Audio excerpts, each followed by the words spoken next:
27/11/2025 को 11:59 रात तक और जमा किए गए आवेदनों का भुगतान शुल्क भुगतान की अंतिम तिथि है 29/11/2025 को। जिसमें वाणिज्यिक टिकट लिपि 7वीं वेतन के अनुसार तीसरे नंबर पर 21,700। इनकी आयु सीमा 1/1/2026 तक 18 से 30 वर्ष की है। इसमें कुल पदों की संख्या 2,424 है। लेखा लिपिक टिकट जिसका वेतन 19,900 है। इनका आयु 18 से 30 वर्ष। इसमें पोस्ट संख्या 394 है। कनिष्ठ लिपिक टनक जिसका वेतन 19,900 है और उम्र 18 से 30 वर्ष और पदों की संख्या है 163। ट्रेन लिपिक उसका प्रारंभिक वेतन 19,900 और उम्र 18 से 30 वर्ष और कुल रिक्तियों 77 पोस्ट है।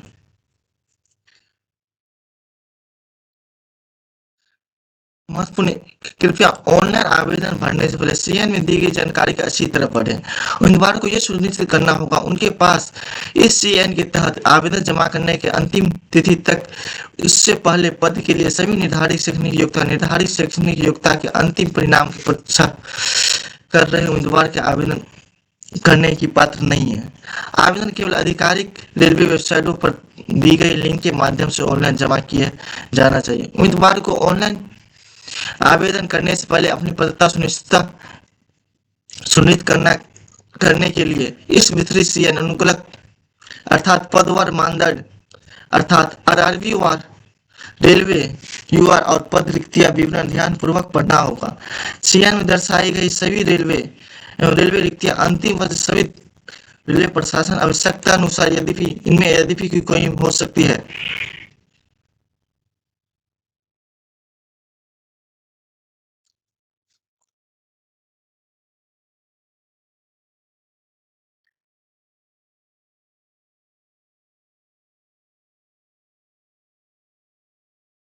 नियुक्तियों के अधिकार रेलवे द्वारा चयन किए उम्मीदवारों के रेलवे नियुक्ति को कोई अधिकार नहीं मानता।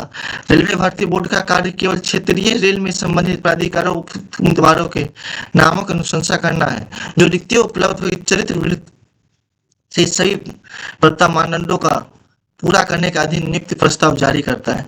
श्रेणी पद रेलवे का आवंटन योग्यता पद वरीयता चिकित्सा योग्यता एवं पैनल तैयार होने की तिथि रिक्तियां एवं उपलब्धता के आधार पर किया जाएगा। रेलवे भर्ती बोर्ड द्वारा श्रेणी या पद या रेल आवंटित किए जाने के बाद उम्मीदवार उस वेतन के स्तर के अंतर्गत किसी अन्य पद श्रेणी के विचार किए जाने का अधिकारी हो सकता है। पोस्टिंग आमतौर पर एक रेलवे कर्मचारी को उस रेल प्रतिष्ठान में पूरी सेवा के दौरान नियुक्त किया जाएगा जिसमें वो पहले नियुक्ति के तैनात हैं और उनका किसी अन्य रेल या किसी अन्य प्रतिष्ठान स्थानांतरण के अधिकार के रूप में कोई दावा नहीं करना होगा। हालांकि एक सक्षम प्राधिकार सेवा का अनिवार्यता में रेल कर्मचारियों भारत या भारत के बाहर परियोजनाओं के सहित अन्य विभाग या रेल प्रतिष्ठान स्थानांतरित कर सकता है। नियुक्ति उम्मीदवार द्वारा कम से कम 5 से 10 वर्ष की सेवा पूरी करने तक अन्य रेल स्थानांतरित के लिए कोई अनुरोध पंजीकृत नहीं किया जाए। इसलिए उम्मीदवारों को सलाह दी जाती है कि रेलवे भर्ती बोर्ड के चयन उचित सावधानी विचार के साथ करें। चयनित उम्मीदवार को अंतिम रूप से नियुक्ति होगा प्रादेशिक सेना के रेलवे इंजीनियर इकाई की सक्रिय सेवा के लिए उत्तरदायी होगा। चयनित अभ्यर्थी को रेल पद कार्यभार ग्रहण करने पर आवश्यकता सुरक्षा और क्षतिपूर्ति बॉन्ड भरना होगा। निःशुल्क रेल यात्रा सुविधा निःशुल्क रेल यात्रा सुविधा केवल अनुसूचित जाति अनुसूचित जनजाति उम्मीदवार से अनुरोध करने पर निःशुल्क स्लीपर क्लास रेल पास दिए जाएंगे। चयन के विभिन्न चरणों जैसे कि कंप्यूटर आधारित परीक्षा सीबीटी टीवी चिकित्सा परीक्षा जैसे लागू के लिए ई कॉल लेटर के साथ उन्हें उनके ऑनलाइन आवेदन में दिए गए विवरण वैध जाति प्रमाण पत्र के अनुसार प्रदान किए जाएंगे। रेल आरक्षण और यात्रा करते समय उम्मीदवार को वास्तविकता सत्यापन के संबंधित प्राधिकृत रेल कर्मचारियों का मूल अनुसूचित जाति एवं अनुसूचित जनजाति के समुदाय का पत्र दिखाना होगा। निःशुल्क यात्रा सुविधा का किसी भी प्रकार के दुरुपयोग करने पर पर चयन प्रक्रिया में किसी भी प्रकार के किसी भी चरण के उम्मीदवार को अस्वीकार कर दिया जाएगा, जिसमें भविष्य की परीक्षा से वंचित करना भी शामिल है। रेलवे भर्ती और किसी स्तर की आवश्यकता अनुसार और लागू होने पर सीएन के तहत भर्ती के किसी भी नियम के शर्त के बदलने की, संशोधित करने, जोड़ने के, हटाने का अधिकार सुरक्षित है। उम्मीदवार को सलाह दी जाती है अपने हित में आवेदन जमा करने की अंतिम तिथि से पहले अपना ऑनलाइन आवेदन जमा कर दें और अंतिम समय किसी भी तरह के भीड़ से बचे। अंतिम दिनों में इंटरनेट या वेबसाइट के बहुत अधिक ट्रैफिक होने की संभावना के कारण सावधानी बरतने की सलाह दी जाती है। अभ्यर्थियों के लिए हेल्पलाइन सीएन के आवेदन जमा करने के संबंध में किसी भी प्रश्न के लिए सभी कार्य दिवस सुबह 10 बजे से शाम 5 बजे तक है, जिसमें rrvhelp.csc.gov.in मेल कर सकती है या तो मोबाइल नंबर कॉल कर सकते हैं या टेलीफोन नंबर पे। यदि अभ्यर्थी किसी भी कारणवश अंतिम तिथि तक अपना ऑनलाइन आवेदन प्रस्तुत नहीं कर पाते तो इसके लिए भर्ती बोर्ड जिम्मेदारी नहीं होगी। रिक्तियां, कृपया ध्यान दें कि रिक्तियां रेलवे प्रशासन की आवश्यकता अनुसार बढ़ या घट सकती है। तदनुसार संशोधित रिक्तियां तालिका प्रकाशित की जाती है। विभिन्न पदों के अर्थात योग्यता, चिकित्सा मानक और दिव्यांग जनों के लिए पद की उपयुक्तता इस सीएन में अनुगलक ए और आरआरबी रेलवे पीयूआर पदवार की रिक्तियों के लिए अनुगलक हो सके भी दिए गए हैं। अपने द्वारा चुने गए चिकित्सा योग्यता का मानक एक महत्वपूर्ण नोटिस है जिसमें चिकित्सा योग्यता का मानक है। डीवी के लिए बुलाए गए उम्मीदवार को रेल प्रशासन द्वारा आयोजित अपेक्षित चिकित्सा योग्यता परीक्षण पास हो मानक के लिए यह सुनिश्चित को नीचे रेखांकित है। शारीरिक तौर पर स्वस्थ होना जरूरी है। दूरदृष्टि 6/9 चश्मे 6/9 चश्मे के साथ बिना लेंस की क्षमता 2D से अधिक नहीं। निकट दृष्टि SN 0.6 चश्मे के साथ बिना रंगीन दृष्टि, दूरबीन दृष्टि, रात्रि दृष्टि तथा निकट दृष्टि परीक्षण में उत्तीर्ण होना आवश्यक है। दूरदृष्टि चश्मे के साथ या बिना चश्मे के 6/9 या 6/12 लेंस के क्षमता 4D से अधिक नहीं होना चाहिए। निकट दृष्टि पढ़ते या नजदीक से काम करते समय चश्मे के साथ या बिना चश्मे के 0.6 और दृष्टि क्षेत्र दूरबीन दृष्टि आदि के लिए परीक्षण के पास करना आवश्यक है। शारीरिक तौर पर पूर्णतः स्वस्थ दूरदृष्टि 6/12 चश्मे के साथ या बिना चश्मे के 100। निकट दृष्टि पढ़ने या नजदीक से काम करने के लिए आवश्यकता होने पर चश्मा के साथ बिना चश्मे के संयुक्त SN 0. नोट महत्वपूर्ण जानकारी उपरोक्त चिकित्सा मानकों को सांकेतिक है तथा संपूर्ण नहीं। सामान्य रूप से उम्मीदवारों को भारतीय railway medical manual volume IRMS भाग के अध्याय 5 में पढ़ने की सलाह दी जाती है, जिसमें www.railway.gov.in पर देखा जा सकता है। उम्मीदवार यह सुनिश्चित करना होगा कि पद के लिए निर्धारित चिकित्सकों मानकों के अनुसार चिकित्सक रूप से फिट और पात्र होना जरूरी है। जिन उम्मीदवारों को रेफ्रिजरेटर दोष में सुधार के लिए लेसिक सर्जरी अथवा अन्य सर्जरी करवाई है वे इस सीएन एक चिकित्सा मानकों वाले पदों के लिए योग्य नहीं है। अभ्यर्थी को दस्तावेज सत्यापन के दौरान अनुगलक 7 में घोषणा प्रस्तुत करनी होगी।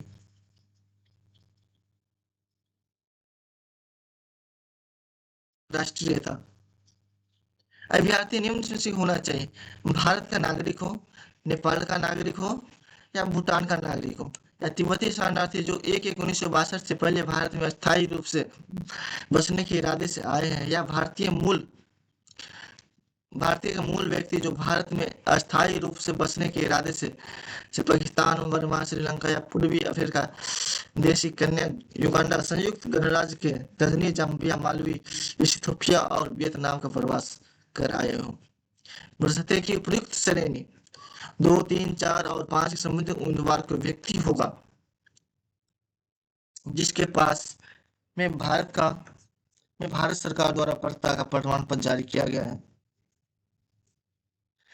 जिस उम्मीदवार को मामले में पात्रता प्रमाण पत्र आवश्यक है उसे अंतिम रूप से परीक्षा में शामिल किया जा सकता है। हालांकि भारत सरकार द्वारा प्रमाण पत्र दस्तावेज सत्यापन के दौरान प्रस्तुत करना होगा, अन्यथा उम्मीदवार को अस्वीकार कर दिया जाए। आयु सीमा,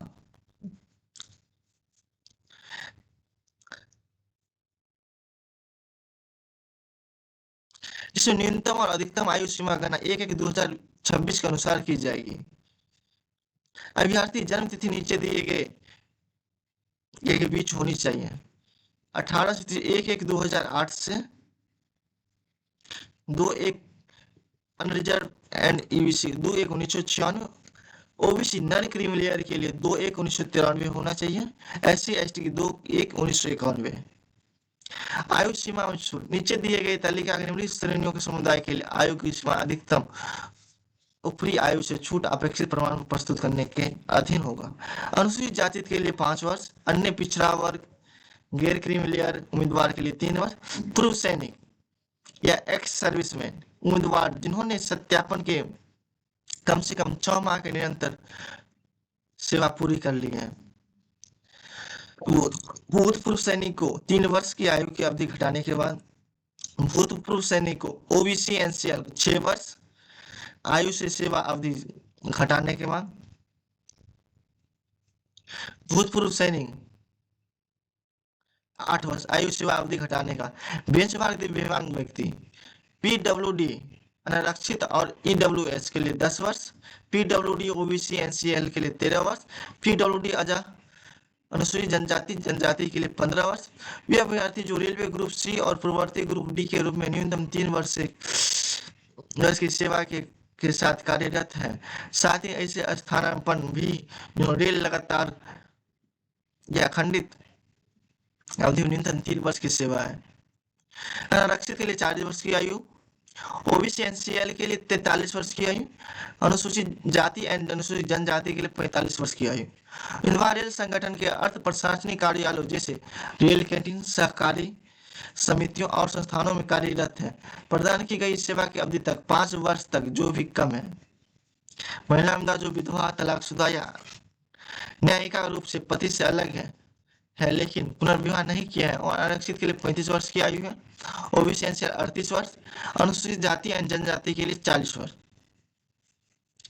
यदि कोई अभ्यर्थी अधिक आधारों पर आयु में छूट के लिए पात्र है तो उन्हें छूटों की अधिकतम छूट मिलेगी जिसके लिए वो पात्र है। संचयन, आरक्षित रिक्तियों के लिए आवेदन करने वाले अनुसूचित जाति, अनुसूचित जनजाति, अन्य पिछड़ा वर्ग जो नॉन क्रीमी उम्मीदवारों की कोई छूट नहीं मिलेगी। आरक्षित रिक्तियों के लिए आवेदन वाले पीडब्ल्यूडी उम्मीदवारों के यूआर के लिए लागू में छूट दी जाएगी। उपयुक्त शर्तों के अधीन पीडब्ल्यूडी पूर्व सैनिक उम्मीदवार के लिए आयु की छूट 5.2 के अनुसार दी जाएगी।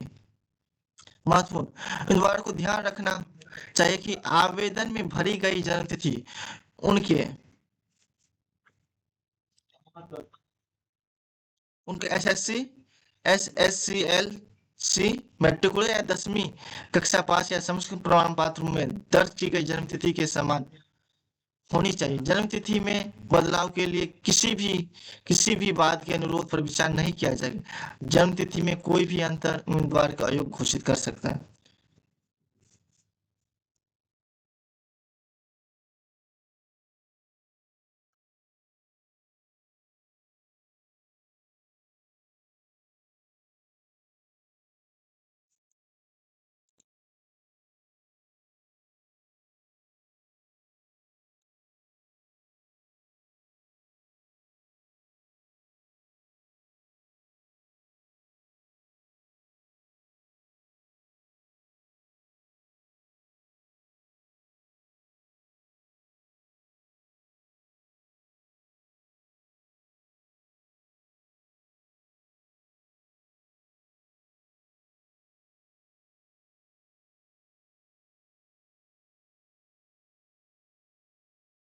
उम्मीदवार को कैलकुलेटर या अन्य इलेक्ट्रॉनिक गैजेट का उपयोग करने की अनुमति नहीं है, इसलिए उन्हें परीक्षा परिसर के अंदर नहीं लाना चाहिए।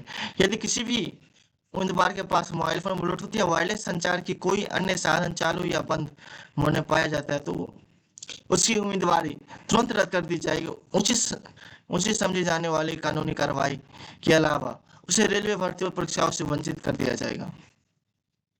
प्रथम चरण कंप्यूटर आधारित परीक्षा के सभी अधिसूचित पदों के लिए सामान्य होगी। परीक्षा की अवधि मिनटों में 90 मिनट, सामान्य जागरूकता 40, प्रश्नों की संख्या गणित 30, सामान्य बुद्धि और तर्क संगति रीजनिंग 30 है। प्रश्नों की कुल संख्या 100 रहेगी। उम्मीदवार को सब्सक्राइब के इस्तेमाल करने के लिए एलिजिबल है, उनके लिए परीक्षा के समय 120 मिनट होंगी।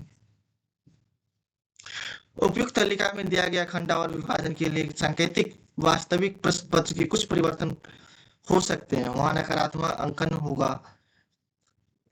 प्रत्येक गलत के लिए 1/3 के अंक काट लिए जाएंगे, अर्थात 3 गलत पे 1 अंक कट होगा।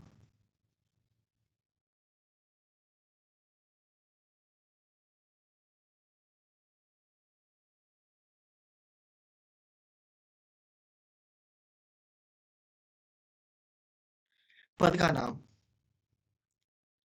वाणिज्य की सर्टिफिकेट 7वें वेतन के अनुसार स्तर 3 पे प्रथम चरण में समस्त पदों के लिए समान है एग्जामिनेशन। द्वितीय चरण में समस्त पदों के लिए कौशल परीक्षा की आवश्यकता वाणिज्य के सर्टिफिकेट लेवी के लिए नहीं है।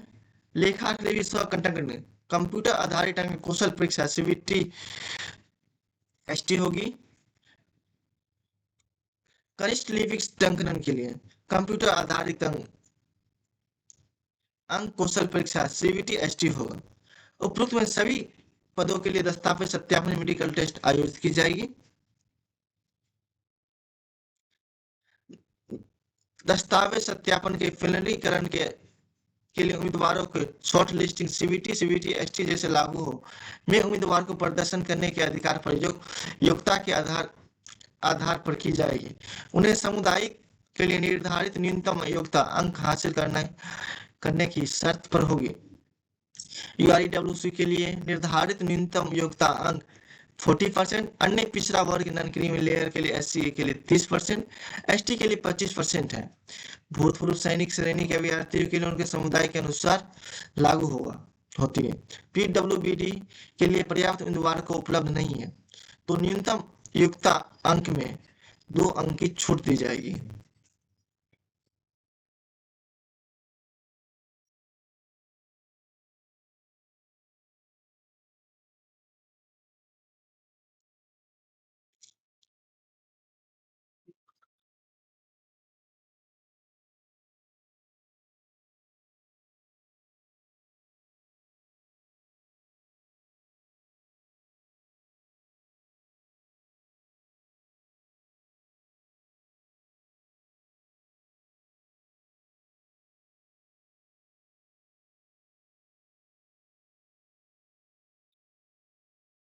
महत्वपूर्ण नोटिस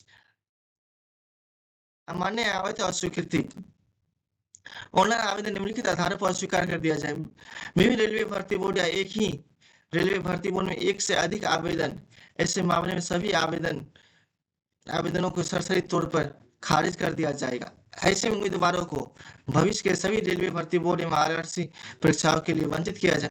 उम्मीदवार को लाइव फोटो लेने के लिए पैरा 14.4 में दिए गए निर्देश का पालन करने पर भर्ती प्रक्रियाओं के किसी भी चरण में उम्मीदवारों को अस्वीकार कर दिया जाएगा। 14.5 के तहत हस्ताक्षर अपलोड करने के लिए निर्देश का पालन न करने पर परीक्षा के किसी भी चरण में उम्मीदवार को अस्वीकार कर दिए जाएंगे। अभ्यर्थी का नाम किसी भी रेलवे भर्ती बोर्ड आरआरसी में की निर्दिष्ट सूची में होना।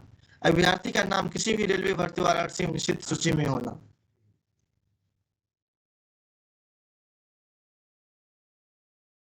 अस्वीकृत आवेदन विवरण संबंधी रेलवे भर्ती बोर्ड वेबसाइट पर लॉगिन करके देखा जा सकता है। साथ ही अस्वीकृति के कारण भी बताए जा सकते हैं जो अंतिम या बाध्यकारी होंगे। इस विषय में पर आगे कोई पत्राचार नहीं किया जाएगा। आवेदन अस्वीकृति होने पर परीक्षा शुल्क को वापस नहीं किया जाएगा। उम्मीदवार को उनके पंजीकृत मोबाइल नंबर या ईमेल आईडी के एसएमएस या ईमेल अलर्ट से भेजा जाएगा। ई कॉल लेटर से संबंधित सीबीटी सीबीएसटी डीवी शेड्यूल और ई कॉल लेटर डाउनलोड करने के लिए लिंक के बारे में जानकारी और विवरण रेलवे भर्ती बोर्ड की वेबसाइट पर दिया जाएगा। पात्र उम्मीदवारों को एसएमएस और ईमेल के माध्यम से भी सूचित किया जाएगा। पात्र उम्मीदवार के सीवीटी, सीवीटी, एसटी के लिए अपना ई कॉल लेटर और जहां लागू या स्क्रैप फाइल 16 में दिए गए हैं, रेलवे भर्ती बोर्ड की वजह सीवीटी, सीवीटी, एसटी की तारीख में लगभग 4 दिन से पहले डाउनलोड कर सकते हैं। हालांकि परीक्षा के शहर के बारे में सूचना लगभग 10 दिन पहले दी जाएगी। अभ्यर्थी के डाक द्वारा कोई बुलावा पत्र नहीं भेजा जाएगा।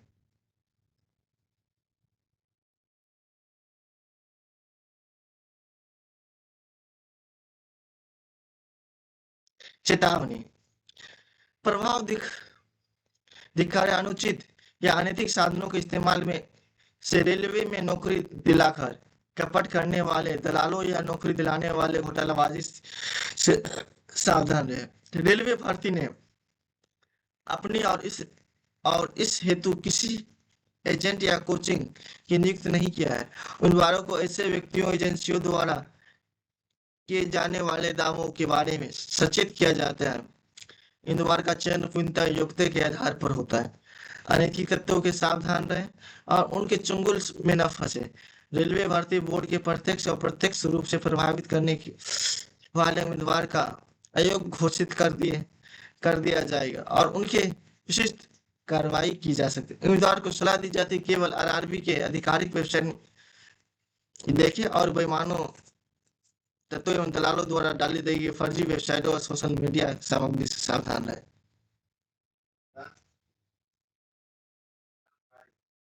क्वालिफिकेशन, बरिश और टिकट लिविंग के लिए जिसमें वेतन 21,700 है।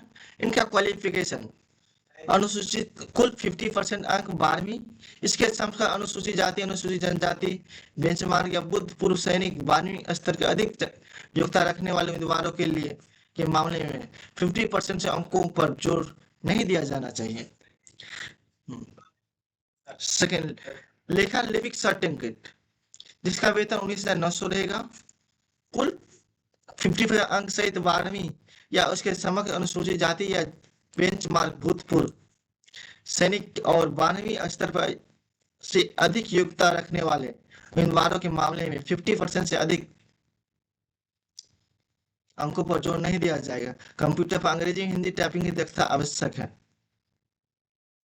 कनिष्ठ लिपिक सर्टिफिकेट, इनका वेतन 19,900 है। कुल 50% अंक सहित 12वीं के इसके समकक्ष अनुसूचित जाति, अनुसूचित जनजाति, बेंचमार्क, दिव्यांग या भूतपूर्व सैनिक ने ये के मामले में 50% अंकों नहीं दिया जाता है। कंप्यूटर में अंग्रेजी और हिंदी टाइपिंग में दक्षता आवश्यक है। ट्रेन लिपिक, इनका भी वेतन 19,900 रहेगा। कुल 50% अंक सहित 12वीं इसके समकक्ष अनुसूचित जाति, अनुसूचित जनजाति, बेंचमार्क, भूतपूर्व सैनिक अब 12वीं स्तर अधिक योग्यता रखने वाले उम्मीदवारों के मामले में 50% से अधिक पर जोर नहीं दिया जाना चाहिए।